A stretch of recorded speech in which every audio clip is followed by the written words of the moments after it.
لا يسعد باكيا ولا يجيب داعيا ثم حملوه إلى محط في الأرض فأسلموه فيه إلى عمله فانقطعوا عن زورته.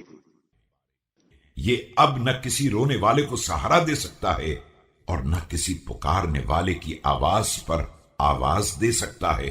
لوگ اسے زمین کے ایک گڑھے تک پہنچا دیتے ہیں اور اسے اس کے اعمال کے حوالے کر دیتے ہیں کہ ملاقاتوں کا سلسلہ بھی ختم ہو جاتا ہے. قیامت کا ذکر.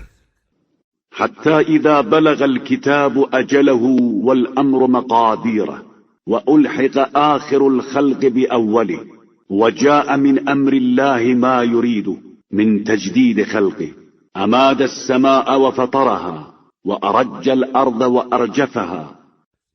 یہاں تک کہ جب قسمت کا لکھا اپنی آخری حد تک اور امر الہی اپنی مقررہ منزل تک پہنچ جائے گا اور آخرین کو اولین سے ملا دیا جائے گا اور ایک نیا حکم الہی آ جائے گا کہ خلقت کی تجدید کی جائے، تو یہ امر آسمانوں کو حرکت دے کر شکافتہ کر دے گا اور زمین کو ہلا کر کھوکھلا کر دے گا.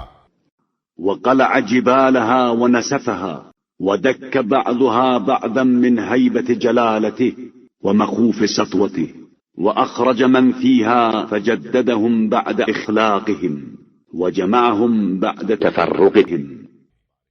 اور پہاڑوں کو جڑ سے اکھاڑ کر اڑا دے گا اور ہیبت جلال الہی اور خوف سطوت پروردگار سے ایک دوسرے سے ٹکرا جائیں گے اور زمین سب کو باہر نکال دے گی اور انہیں دوبارہ بوسیدگی کے بعد تازہ حیات دے دی جائے گی اور انتشار کے بعد جمع کر دیا جائے گا.